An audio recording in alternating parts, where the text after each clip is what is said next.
Howdy everybody, welcome back to Urban Odyssey. Today we're going to knock out Section 8 of the 6G white paper, Ambient Backscatter Communications. Stick around.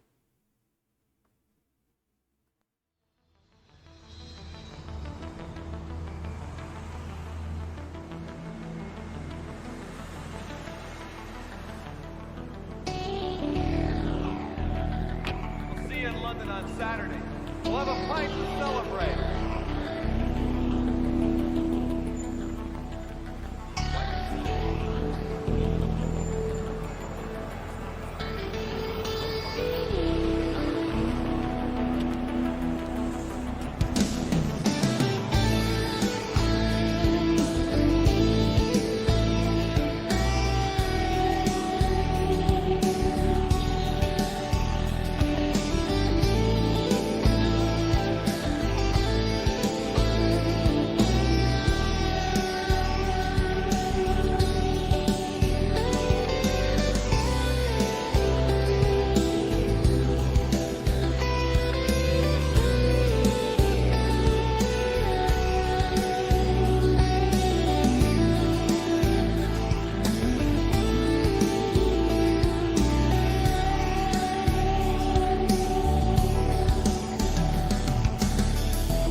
Toomey?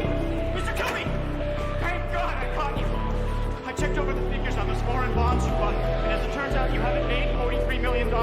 You've lost it. You know. You know? Of course I know. That's the bond department. Mr. Toomey.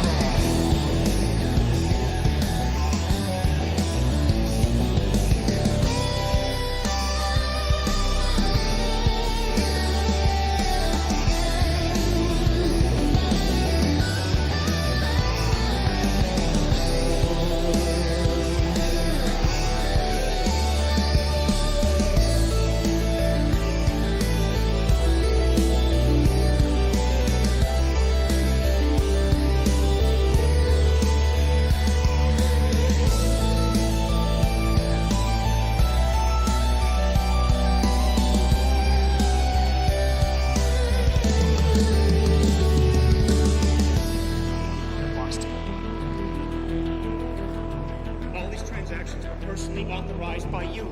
The board of directors will crucify you.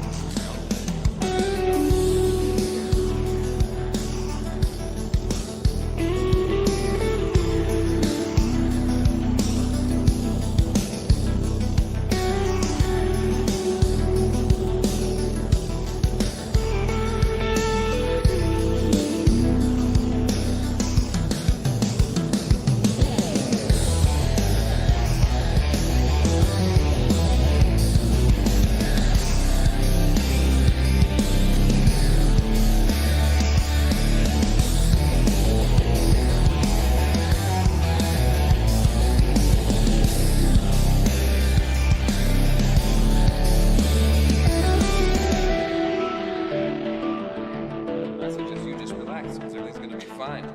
Relax.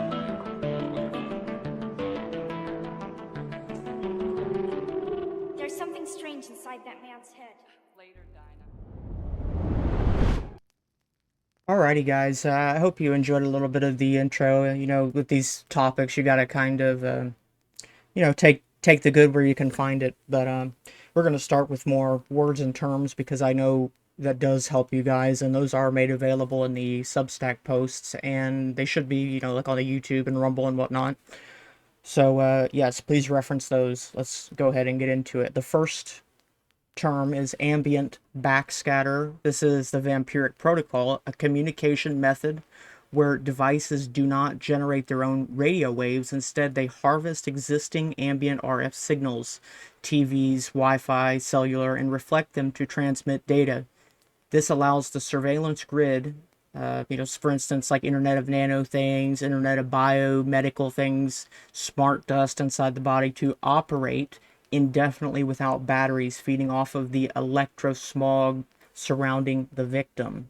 Next, RF source illuminator, the feeder signal, the external source of radiation, like a TV tower, a 5G base station that floods the environment with energy. in the context of the kill grid, this is the carrier wave that lights up the passive sensors, human nodes, so that they can be read by the system. Impedance modulation, the switch of submission. This mechanism by which a backscatter device communicates. By changing the electrical impedance of its antenna, the device toggles between reflecting the signal, which is a binary 1, and absorbing the signal, a binary 0. When absorbed, the energy enters the host, the human body. When reflected, it sends telemetry to the grid. Monostatic backscatter, the checkout scanner, a legacy RFID setup where the transmitter and the receiver are in the same device, the reader. Limited range, it acts like a signal or a digital leash requiring close proximity, similar to like RF scanning cattle, or like a checkout scanner, as it says. Bistatic backscatter, the separated trap, a configuration where the RF emitter and the receiver are geographically separated. This expands the killbox spatial domain, allowing the grid to track targets over a wider area without the target needing to be near a specific reader. And the last duty cycle, the pulse of the parasite, the fraction of time a device is active. The white paper discusses optimizing this to manage energy consumption. In this context, this is the rhythm at which the nanotech inside the body wakes up to transmit data before going dormant to avoid detection or overheating the host. So those are our terms for this section. Let's go ahead and bring in our screen. This is section 8, Ambient Backscatter Communications. Let's get into it. In the realm of IoT, which is the Internet of Things, sensors are expected to function in various environments with long-lasting battery life. Solutions such as radio frequency identification, or RFID, utilize the backscatter technique to modulate and reflect RF signals instead of generating them, which can achieve a significant degree of energy saving. However, existing modulated backscatter solutions have stringent requirements in terms of the proximity between the backscatter transmitter and the RF source. Due to the attenuation of the signal over long distances, besides, the modulated backscatter transmitters are passive, which means that they cannot transmit data without requests initiated by backscatter receivers.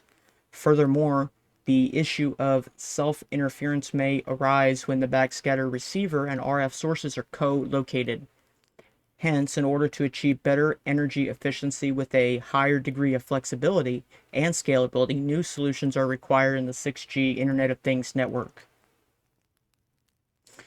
Currently, with more small cells being deployed outdoor and more access points in indoor environments, the RF signals are covering a wide range of surroundings and can be considered as a resource to be utilized by secondary radio links without requiring extra power. The system that employs such a technique is called an ambient backscatter communication system. In an ambient backscatter communication system, transmitters can harvest the surrounding and continuous electromagnetic waves radiated by TV towers, base stations, as well as access points, use simple circuits for modulation and reflect them towards receivers. There is no need for dedicated spectrum bands for such ambient backscatter transceivers to operate, nor complex electronic components such as analog to digital converters to process signals. Let me go ahead and show you figure 9 illustration of a backscatter communication system.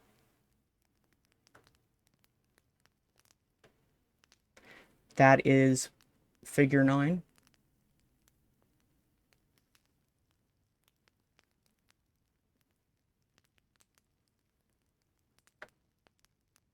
All right, subsection A is operation principles of backscatter communications. In general, as the name suggests, backscatter communication systems reflect signals impinged on a backscatter transmitter in the direction of the signal's origin. And since it is not a perfect specular reflection, the signals are scattered within a certain angular range of the environment. A backscatter communication receiver within the range can thus pick up the signals. In particular, backscatter communications have three variations in terms of architecture, which are monostatic, bistatic, and ambient backscatter communications, which we did define already, respectively. Here we briefly explain the first two types, and then we focus on the last one. As the most commonly adopted backscatter communications approach with widely used RFID applications, monostatic backscatter communication systems have the simplest setup, which consists of a backscatter transmitter and a reader. The reader has both an RF signal source and a backscatter receiver embedded with a switch to change the operation mode. Once the receiver sends out a request, the RF source activates the backscatter transmitter, which then modulates and reflects the EM waves impinged on it back to the receiver, as shown in Figure 9. Let me show that to you one more time.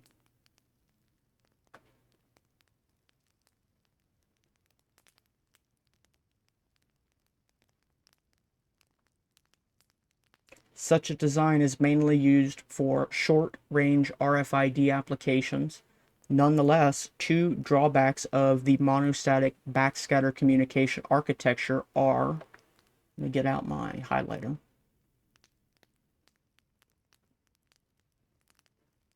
One, the reader cannot perform full duplex communication due to the switch mechanism. And two, the signals experience round-trip path loss, being sent from the reader to the transmitter and then reflected back to the reader. On the contrary, in the bistatic backscatter communication architecture, the RF source and receiver are separated, as shown in Figure 9, which provides higher flexibility in the spatial domain. With multiple RF sources and backscatter transmitters well placed, the serving range can be remarkably extended compared to the monostatic backscatter scenario. Despite this improvement, it is more costly for bistatic backscatter communication systems to operate in real time, probably, and real networks, since they require RF sources and transmitters to be well placed so as to achieve desired performance, and most of the times this condition can be difficult to satisfy, especially in a sophisticated network environment, such as an indoor office or a dense urban scenarios. Here's a close-up look. So, unmodulated backscattered signal and modulated ambient RF signal. So let's see. A is a monostatic backscatter communications. B, bistatic backscatter communications. And C, ambient backscatter communications. So, yeah.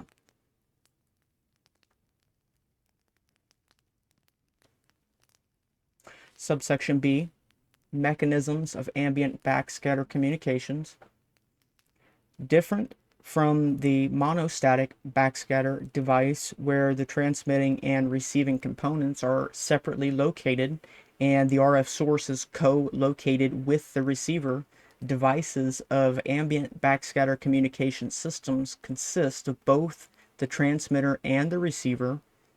Additionally, distinct from bistatic backscatter communications, ambient backscatter communications do not require dedicated RF sources to provide exclusive services, which can reduce infrastructure and maintenance expenditure significantly. Therefore, the ambient backscatter communications provide the most energy-efficient solution for sensors in the Internet of Things network in 6G.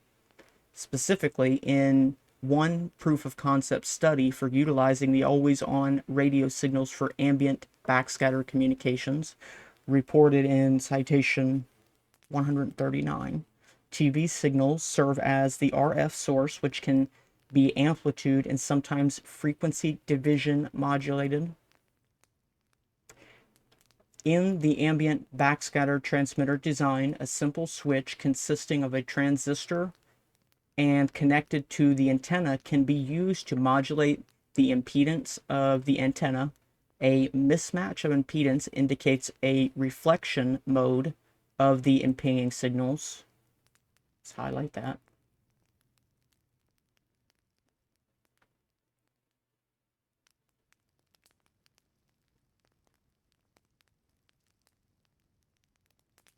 Okay, whereas a matched impedance allows for the signal being absorbed by the antenna. The power consumption of such 1-bit modulation of signals is minimal. At the receiver side, by demodulating the received sequence of 1 and 0 signals, 1 and 0 signals can be successfully recovered. However, it is worth noting that since the reflected signals from the ambient environment already contain encoded information from the RF source system, such as cellular or TV networks, the receiver design should take into consideration how to extract the backscattered signals from the mixture. Besides the simplicity in transceiver implementation, ambient backscatter communications are not restricted to a single band of operation. In fact, the ambient backscatter transceivers can operate in the wide range of super high frequency SHF, super high frequency bands covering Bluetooth, Wi-Fi, and other bands. So it's very flexible. And finally, the final subsection C here, open problems in ambient backscatter communications. First is spectral and energy efficiency. Currently, the research and development of ambient backscatter communications is still in its infancy. As mentioned before, careful planning of backscatter devices is crucial for achieving good performance.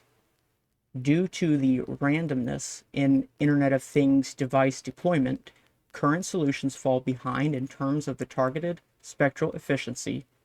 Specifically, the randomly located Internet of Things devices should utilize ambient backscatter links to achieve a satisfying throughput while maintaining an extended transmission distance.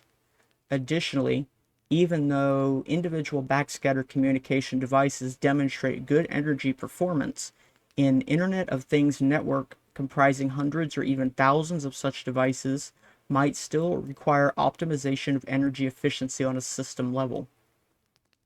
Second, protocol design. Existing ambient backscatter communication systems are mostly used for dedicated application-specific purposes and thus lack good compatibility with other wireless communication systems.